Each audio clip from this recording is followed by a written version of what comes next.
नमस्कार, मैं हूं सानिया और आप देख रहे हैं डे न्यूज। खबरों की शुरुआत करने से पहले आइए एक नजर डालते हैं उन खबरों पर जो बनी है आज की सुर्खियां।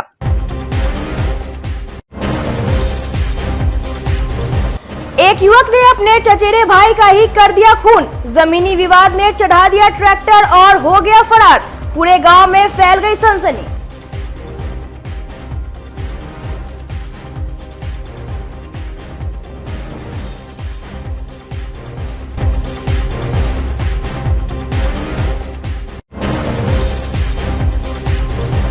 मुकेश सहनी और तेजस्वी यादव पर दर्ज हुआ मुकदमा। भारतीय सार्थक पार्टी ने अपना चुनाव चिन्ह इस्तेमाल करने और प्रलोभन देने का लगाया है आरोप।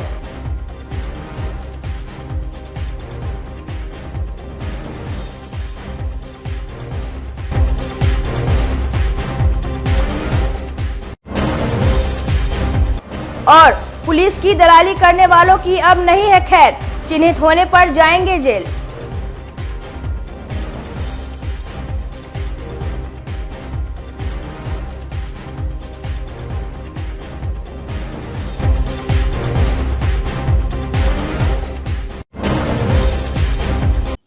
तो ये थी आज की सुर्खियां और अब खबरें विस्तार से। मुजफ्फरपुर के एक युवक ने अपने चचेरे भाई की निर्मम हत्या कर दी। उसे घर के बाहर ट्रैक्टर से रोक दिया। लोगों की उस पर नजर पड़ी तो वह ट्रैक्टर छोड़कर मौके से फरार हो गया। घटना के बाद पूरे परिवार में कोहराम मच गया है। परिजनों के चित्कार से पूरा मोहल्ला गमगीन है। घटना अहियापुर थाना क्षेत्र के भिकनपुर की है। सूचना पर पहुंची पुलिस ने घटनास्थल की जांच पड़ताल कर शव को पोस्टमार्टम के लिए मेडिकल भेज दिया। ट्रैक्टर को जब्त कर पुलिस आरोपी युवक की तलाश में जुट गई है। बताया गया कि भिकनपुर के कृष्ण कुमार की आरोपी के साथ जमीनी विवाद चल रही है। एक दिन पहले दौनी को लेकर भी विवाद हुआ था। आरोपी पक्ष कृष्णा के घर पर दौनी कर रहे थे।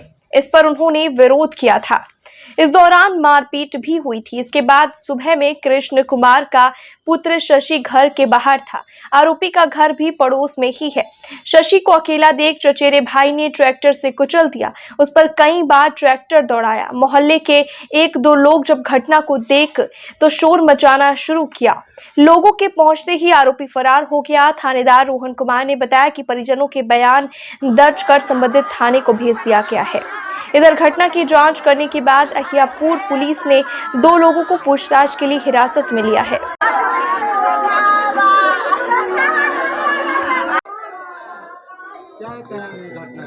घटना का है, खून का बदला खून चाहिए। हम दूसरा कोई उपाय नहीं है। 365 दिन होता ना साल का, इस बीच में आप न्यूज में फैलाइएगा फलाने आदमी मारा गया। एकदम चाले गारंटी के साथ हम ठोके कर रहे हैं। जमीनी विवाद है। काले गेहूं दौनी हुआ, बोलचाल हुआ। ये लोग प्लान बनाया, कहा कि अब भोरे 7:15 में का बरस कर रहे थे 3 बाप बेटा दोनों भाई और पिताजी, जिसमें गाड़ी निकाला है। तीनों के रनते हुए जिसमें थोड़ा हेल्दी थे, गाड़ी में फंस गए, घसीट दिए, वो चले गए। उसके बाद छोटका भाई है वो घायल है, संदी साहब है घायल है। आज तो 2 साल से विवाद चल रहा है। जमीन वही 4-5 कट्ठा जमीन का विवाद है। रजिस्ट्री भेल है जमीन पर। हाँ, हम उनके समझे हुए, हमारे दामाद जी मरे, दामाद थे। मैं उस समय जिंदे थे, लेकिन ले जाते लाते मौत हो गया है। हॉस्पिटल ले जाते समय विवाद था, जमीनी विवाद था। हाँ, सुबह में कोई भी लगभग 7 बजे की घटना है। कुछ नहीं, मतलब अपना ब्रश कर रहे थे यहाँ रोड पे। उसके बाद आया है, चालू किया है, बस चढ़ा दिया, चढ़ा करके 10 बार आगे पीछे कर दिया है। सुबह में सुबह में रोड पे कोई नहीं था, फिर भी लोग दौड़ा है। 1-2 आदमी नहीं जानबूझ के चढ़ाया गया है। 10 बार आगे पीछे किया है चढ़ा करके। जी, सोनू कुमार है, बैजू प्रसाद का बेटा है। जो मरा है लड़का, ये क्या नाम है? शशि कृष्णा, कृष्ण प्रसाद के। जी, घटना सुबह जी 7 बजे के आसपास। आपका मृतक है? देखिए भाई है, फुफेरा भाई। भिकनपुर में शशि किशन नाम की व्यक्ति की हत्या उनके पड़ोसियों के द्वारा कर दी गई है और हम लोग 2 आदमी को पकड़े हैं हम लोग और आगे एकदम कार्रवाई की जा रही है। क्या विवाद, क्या जमीनी विवाद था पूर्व से इन लोगों में चल रहा था। दोनों आपस में ये डीजे ट्रॉली होता है और उसी से वो कुचल के मारते। मर के हाँ, डेथ कर गए। यहाँ पे देखा जा रहा माहौल काफी नहीं, पीसफुल है। अब घटना हुई है तो सब लोग पड़ोसी हैं, एक दूसरे को देखने आते हैं। गाड़ी भी गाड़ी जब्त कर लिया गया है जिस गाड़ी से हत्या की गई है। भारतीय सार्थक पार्टी का चुनाव चिन्ह नौछाप का गलत दुरुपयोग करने और इस चुनाव चिन्ह को वापस करने के लिए प्रलोभन देने का आरोप लगाते हुए पार्टी के नेता अधिवक्ता सुधीर ओझा ने मुजफ्फरपुर के सीजेएम कोर्ट में वीआईपी सुप्रीमो मुकेश सहनी, राष्ट्रीय अध्यक्ष संतोष निषाद और नेता प्रतिपक्ष तेजस्वी प्रसाद यादव पर आपराधिक परिवाद दायर किया है। सुधीर ओझा का दावा है कि चुनाव आयोग ने उनकी पार्टी को चुनाव चिन्ह के रूप में नौछाप आवंटित किया है। उन्होंने कहा कि जमुई लोकसभा क्षेत्र के शेखपुरा में तेजस्वी यादव और मुकेश सहनी ने जो सभा की उसमें मंच के ऊपर 9 चुनाव चिन्ह लगा हुआ था। ये जानबूझकर भारतीय सार्थक पार्टी को बदनाम करने का प्रयास है। सुधीर ओझा ने यह भी आरोप लगाया कि जब उनकी पार्टी को 9 चुनाव चिन्ह आवंटित हुआ तब वीआईपी पार्टी के कई कार्यकर्ताओं ने उनको फोन कर आर्थिक लालच देते हुए उन्हें पार्टी का चुनाव चिन्ह वापस करने का दबाव बनाने का प्रयास किया था। उन्होंने चुनाव आयोग से मांग की है कि वीआईपी पार्टी का रजिस्ट्रेशन रद्द किया जाए। आज मुजफ्फरपुर के माननीय मुख्य न्यायिक अधिकारी की अदालत में हमने मुकेश सहनी, जो विकासशील इंसान पार्टी यानी वीआईपी के नेता हैं, संतोष सहनी के साथ साथ बिहार के प्रतिपक्ष के नेता तेजस्वी यादव के विरुद्ध एक आपराधिक मुकदमा दर्ज कराया है। दर्ज मुकदमे में हमने आरोप लगाया है कि इन सभी लोगों के साजिशन षड्यंत्र के तहत जालसाजी फर्जीवाड़ा करके जो नाव छाप भारत निर्वाचन आयोग के द्वारा हमारे पार्टी को, दल को, भारतीय सार्थक पार्टी को मिला है, उसका दुरुपयोग हो रहा है। उसका खुलेआम इन लोगों के द्वारा दुरुपयोग किया जा रहा है। अभी जमुई शेखपुरा में जो चुनाव का कार्यक्रम था लोकसभा का, मंच पर ये सभी लोग भाषण दे रहे थे। उस क्रम में मंच के पीछे जो बैनर लगा था उसमें नाव छाप का लगा करके लोग खुलेआम दुरुपयोग कर रहे थे। उतना ही नहीं, झंडा में नाव छाप का लगा करके जुलूस निकाला जा रहा था।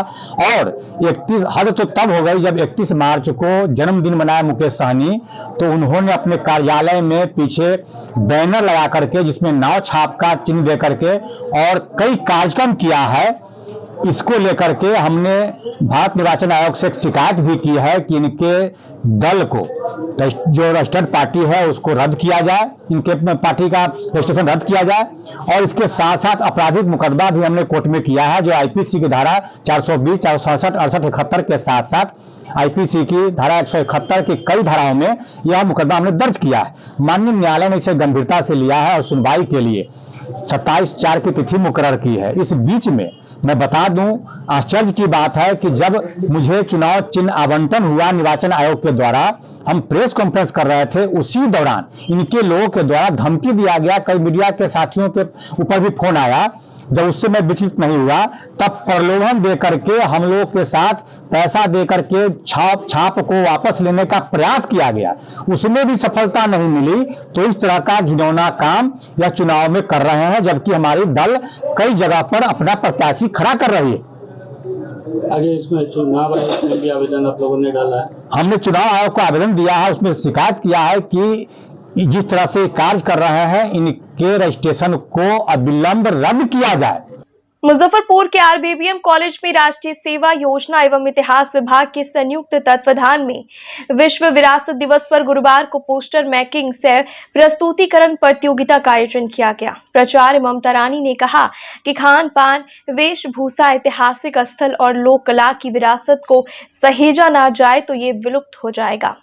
इसका संरक्षण और संवर्धन जरूरी है। कार्यक्रम में 70 प्रतिभागियों ने बिहार विरासत हमारी पहचान पर पोस्टर बनाए और उसे प्रस्तुत किया। एनएसएस की ओर से प्रथम निवेदिता कुमारी, द्वितीय शिवानी, तृतीय राशि राज और इतिहास विभाग की ओर से प्रथम ब्यूटी कुमारी, द्वितीय प्रीति कुमारी, तृतीय रवाब खान को पुरस्कार और प्रमाण पत्र प्रदान किए गए। अन्य प्रतिभागियों को भी प्रमाण पत्र प्रदान किया गया। कार्यक्रम का संचालन program officer doctor Ashok Kumar Nigam ने किया।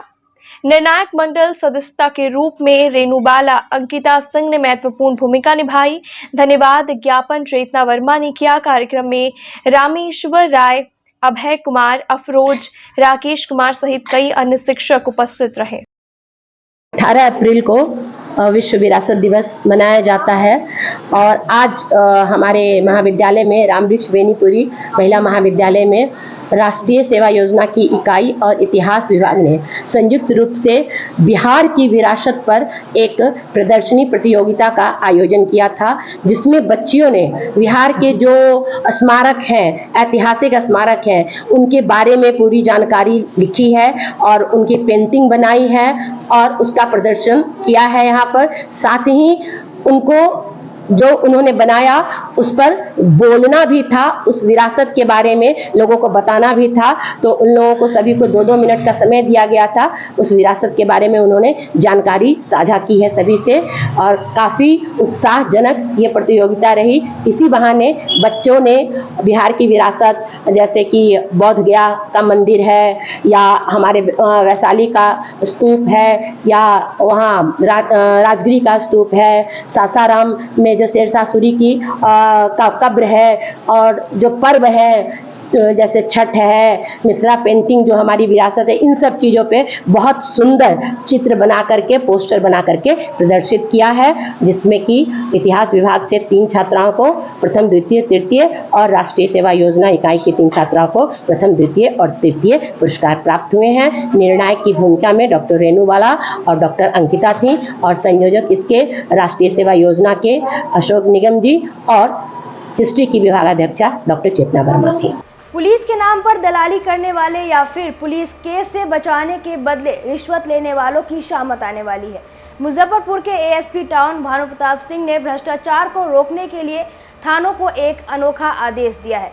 दलालों की पूरी लिस्ट जारी कर एएसपी टाउन ने सभी थाना प्रभारियों को इस पर नजर रखने को कहा है।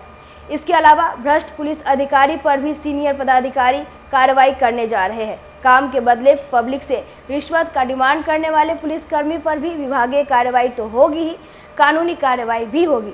सुपरविजन या केस डायरी में मदद करने के नाम पर पैसा लेने, पैसा लेकर थाना से छोड़ने या वाहन जांच के दौरान रिश्वत लेकर छोड़ने वाले पुलिसकर्मियों को चिन्हित कर कार्रवाई करने का निर्देश दिया गया है।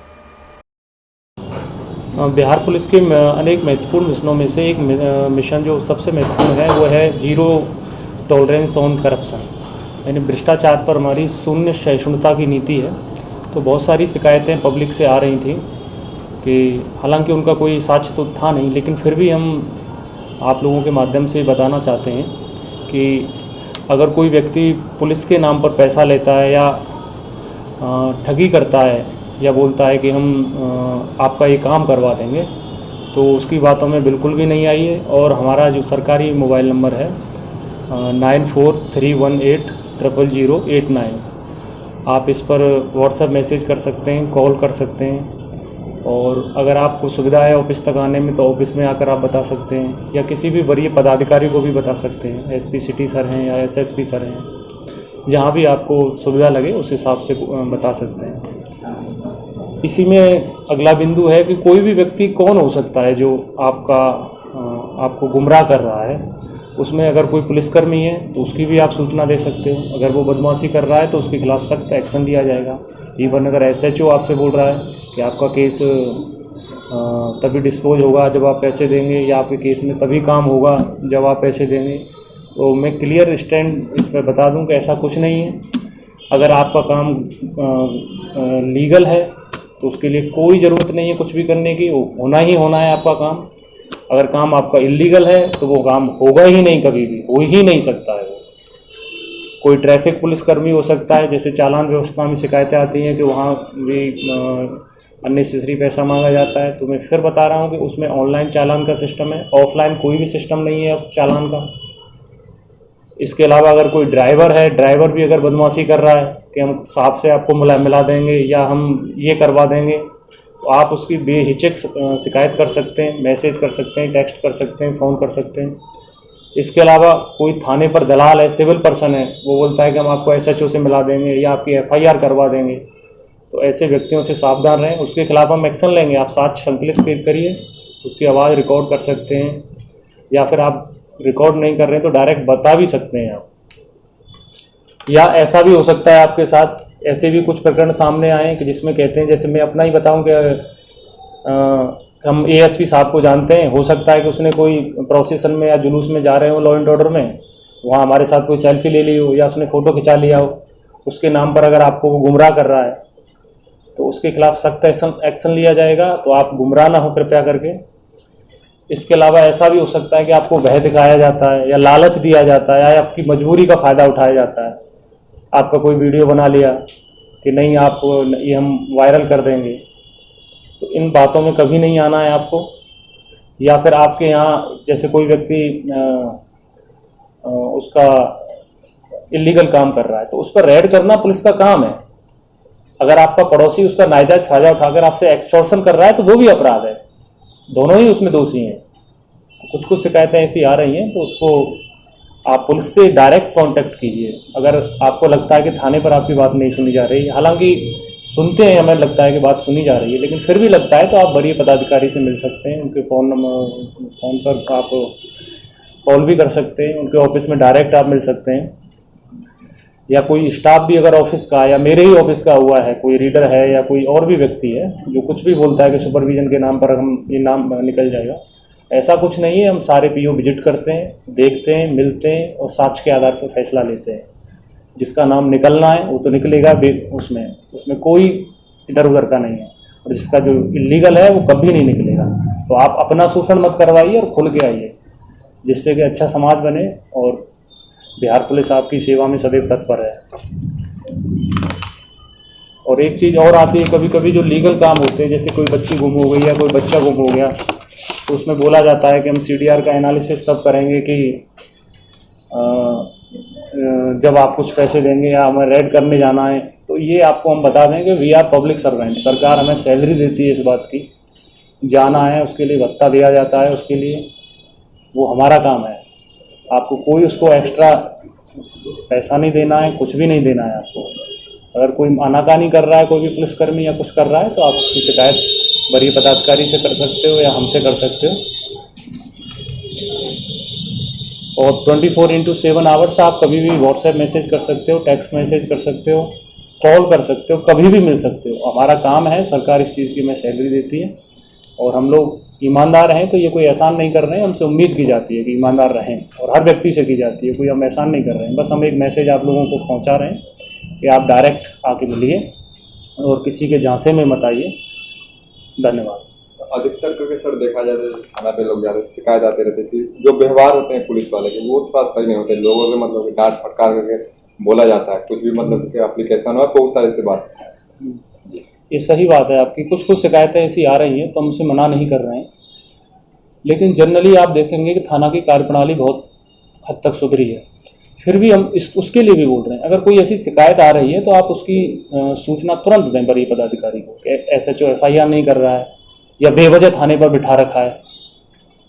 30 मिनट से ज़्यादा अगर किसी ने बिठा रखा है उसमें, या बोल रहा है कि आप इधर बैठ जाइए हम आपका काम कर रहे हैं, तो उसकी सूचना तुरंत दें, तुरंत होगा। हमारे पास आते हैं फ़ोन, हम करते हैं, लेकिन हमें लगता है कि मैसेज ज़्यादा लोगों तक पहुँच नहीं पा रहा है।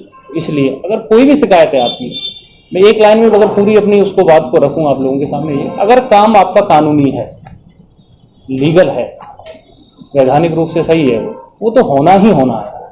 अगर कोई कॉग्निजेबल ऑफेंस हुआ, संज्ञेय अपराध हुआ, तो उसमें FIR प्राथमिकी दर्ज होनी है, वो होनी है। उसमें आप किसी के झांसे में नहीं आए और अपराध कुछ हुआ नहीं, आप झूठ मूठ का शिकायत कर रहे हैं या आपको फंसाया जा रहा है, तो उस पर भी जांच होगी आपकी।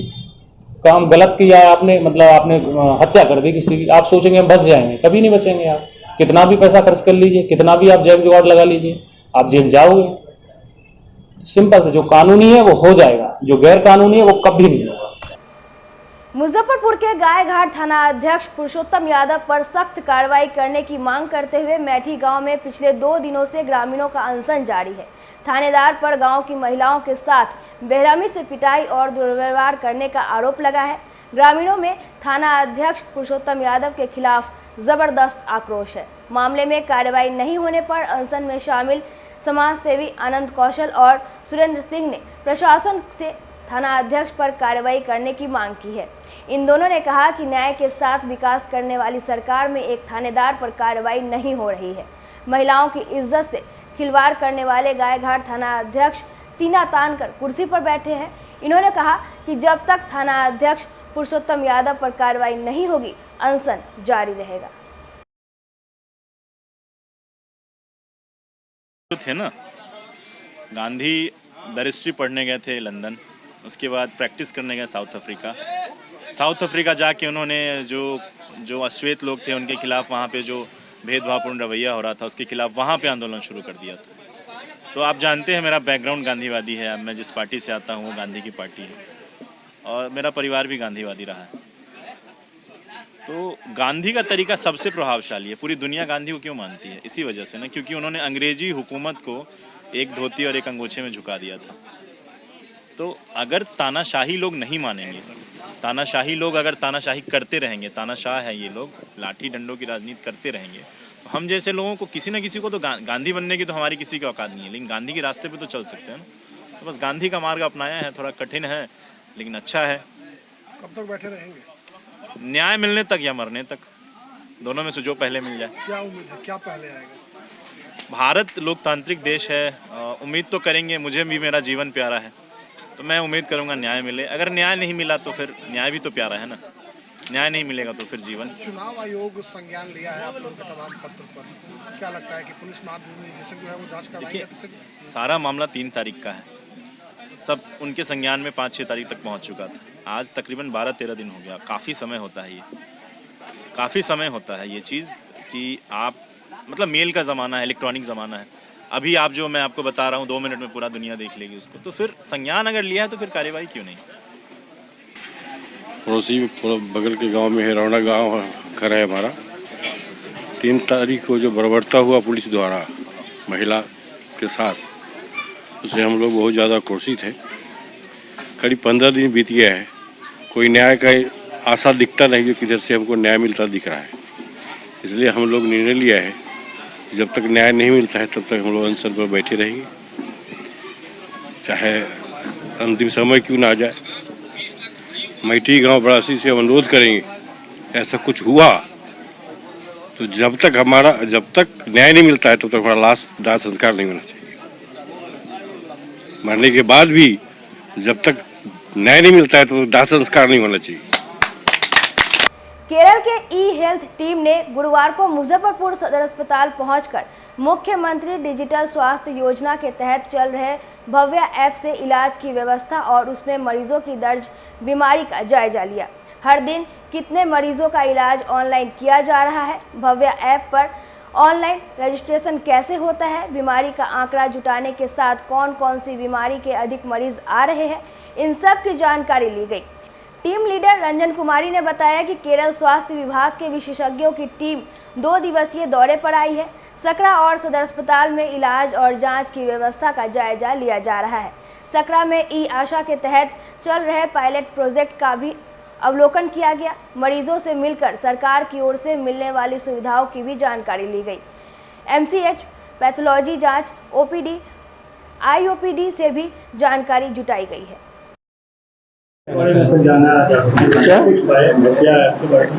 एक्चुअली ऐसा है कि अभी जो केरला की टीम आई है वो ये देखने आए हैं कि बिहार में मुख्यमंत्री डिजिटल हेल्थ योजना के अंतर्गत आखिर ऐसा क्या किया जा रहा है जो कंप्लीट हेल्थ सिस्टम जो है डिजिटाइज हुआ है।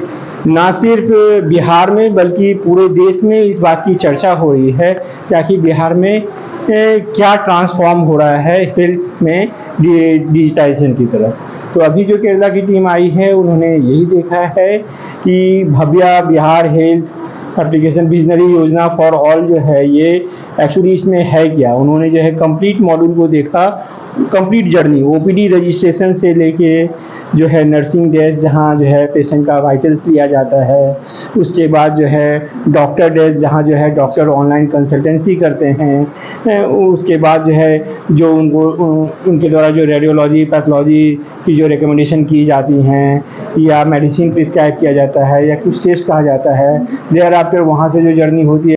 3 लोग आए हुए थे, इसके पहले भी जो है आंध्रा की टीम जो है वो विजिट करके गई हैं और काफ़ी उनका अच्छा फीडबैक रहा है।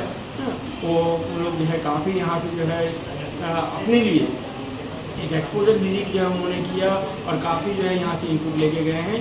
उम्मीद करते हैं कि उनके भी साइड से जो है हमें वैल्यूएबल इनपुट मिलेगा, जिसको यूज़ करके जो है हम अपने डिजिटाइजेशन के वर्क को जो है और बृहद पैमाने पर अच्छे तरीके से सुदृढ़ कर पाएंगे। अभी 2 दिन पहले ही डीएम सुब्रत कुमार सेन मुजफ्फरपुर सदर अस्पताल का औचक निरीक्षण कर व्यवस्था में सुधार लाने का निर्देश सिविल सर्जन और अस्पताल अधीक्षक को दिया था। व्यवस्था में सुधार हो न हो, लेकिन यहाँ मरीजों की परेशानी कम होने वाली नहीं है। आंध्र प्रदेश और केरल की एक टीम गुरुवार को एक तरफ सदर अस्पताल के डिजिटल स्वास्थ्य योजना की जानकारी ले रही थी, वहीं दूसरी ओर आउटडोर सेवा पूरी तरह से बेपटरी रही। दूर दराज से ओपीडी में आए मरीज सुबह से ही महिला चिकित्सक का इंतजार करते रहे, लेकिन डॉक्टर नहीं आई। इस पर मरीजों ने जमकर हंगामा किया। 1-2 मरीजों को इमरजेंसी वार्ड में ले जाकर सुरक्षा कर्मियों ने किसी तरह हंगामा को शांत कराया। हंगामा कर रहे मरीज और उनके परिजनों ने कहा कि सुबह में पर्ची कटाई, लेकिन 5 बजे तक महिला डॉक्टर नहीं आई। मायूस होकर लौटना पड़ रहा है। दर्जनों मरीज इसी तरह लौट गए। नीतीश कुमार खाली ये भाषण देते हैं स्टेज पे चढ़ के कि हम डॉक्टर रखे हुए महिलाएं का सेवा करते हैं। बिहार करे पुकार, अब की बार नीतीश कुमार, यही है सुरक्षा। क्या है देख लीजिए, परेशानी इन्फेक्शन है हमारे शरीर में, और ये डॉक्टर का पुर्जा दिखाने के लिए आए हैं। डॉक्टर 1 बजे से नहीं है, हम महुआ रोड से चल के आए हैं। बताइए हम कहाँ पे रुकेंगे? रात होगा कि नहीं रात होगा? क्या बताया जा रहा है? ये बताया जा रहा है कि डॉक्टर बैठा हुआ है, जाइए इलाज करा लीजिए। अब डॉक्टर कहाँ है? नहीं, हमको तो बोला गया कि डॉक्टर बैठा हुआ है, इलाज कराइए। शिकायत है, पेट फूल जाता है, बीपी हाई है, इसी का ऑपरेशन करवाना है। एक सुबह से बैठे 7-8 बजे से आए हैं, तो कैसे कैसे रिपोर्ट मिला इतने भीड़ में। अब वहाँ तो पूजा कटा के लिए आए हैं, नहीं लिखे नहीं तो दवा कैसे मिलेगा? बेदाने दे पानी का सुबह से पड़े हैं। कहाँ से आई है? जहाँ से है पहाड़ पे। हाँ, पहाड़ पे है ना, नसरीन बने। डॉक्टर नहीं मिली। कितना देर से यहाँ इंतजार कर रही है जी? कितना देर से इंतजार कर रही है यहाँ? और हम 8-9 बजे हम आ गए यहाँ पर। सुबह से डॉक्टर से मुलाकात नहीं हुई? यहाँ तो पूजा कटाया, वहाँ को यहाँ भेज दिए। परेशानी यही है जो हमारे साथ कैंडिडेट है, उनको दिखाना था, अभी तक आए नहीं, इंतजार कर रहे। बोले गया मतलब ऊपर में ऑपरेशन रूम है, उसके बाद आए 3 बजे आइए, 4 बजे आइए, 4 से 5 बज गया। यही तो है, उस समय से बैठे डॉक्टर नहीं। एक बच्चा को लेकर देखिए इतना परेशानी में झेल रहा है गर्मी से। Social worker for women empowerment की ओर से गुरुवार को मुजफ्फरपुर की एक निर्धन लड़की की शादी में सहयोग किया गया। गोदरेज, बिछिया, नथुनी, बाली, बर्तन सेट, कपड़े और 11,000 नकद राशि देकर न सिर्फ शादी में सहयोग किया गया, बल्कि उसका कन्यादान भी संस्था की ओर से ही किया जाएगा। संस्था की संयोजक बबली कुमारी ने बताया कि संस्था की ओर से पहले भी कई निर्धन लड़कियों की शादी में सहयोग किया गया है। उन्होंने कहा कि संस्था का उद्देश्य है कि पैसा के अभाव में किसी निर्धन बेटी की शादी में रुकावट नहीं आए। जो तकलीफ और कठिनाई उसने अपने मायके में देखा है, ससुराल में वो सब उसे देखना ना पड़े। इसलिए यह संस्था हर उस ज़रूरतमंद की सेवा करने को तत्पर है जिसे सच में मदद की ज़रूरत है। मौके पर अध्यक्ष रेणु गुप्ता, सचिव पूनम गुप्ता, विमला गुप्ता, सदस्य सुमिता वर्मा, श्वेता गुप्ता, रेखा सिंह, मीना गुप्ता, सविता गुप्ता भी मौजूद रहीं।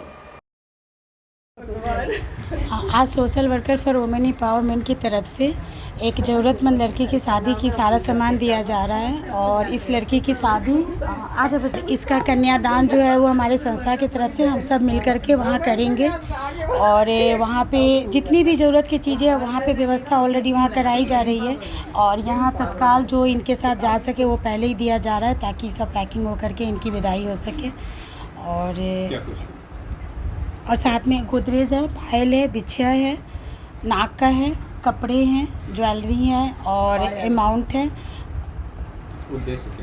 उद्देश्य ये है कि हम नहीं चाह रहे कि समाज में कुछ ऐसी बच्चियां ऐसे ही रह जाए, पैसों के अभाव में, अपनी स्थिति के अभाव में वो ऐसे ही रह जाए। तो हम चाह रहे हैं कि उनके माँ बाप को रोज़गार दे करके उनको तो ऊपर लेके जाना है, बट उनकी बच्ची ऐसे न रह जाए, तो उनको कहीं ना कहीं मदद करके उनको उनके घर भेजना है ताकि वो अपने परिवार में इज्जत से विदा होके जाएं और अपने दूसरे परिवार की ख्याल रखें और फिर वो अपने बारे में सोच करके अपने बच्चों को आगे बढ़ाएं। और वहाँ भेजने के बाद हमारी जिम्मेदारी ख़त्म नहीं होती है, वहाँ उनकी स्थिति ख़राब ना हो तो ये ध्यान में रखा जाता है कि वहाँ जा कर के उनको सेल्फ डिफेंस बना करके और अपने ऊपर उनको आश्रित किया जाता है कि तुम किसी की मोहताज नहीं हो, और वहाँ जा कर के जो तुमने अपने मायके में देखा वो ससुराल में वो स्थिति ना झेलो और अपने आप को मजबूत बना करके, परिवार को मजबूत बना करके तुम आगे बढ़ो। आज की खबरों में बस इतना ही। कल फिर मिलेंगे कुछ नई खबरों के साथ, तब तक के लिए हमें दीजिए इजाजत। नमस्कार।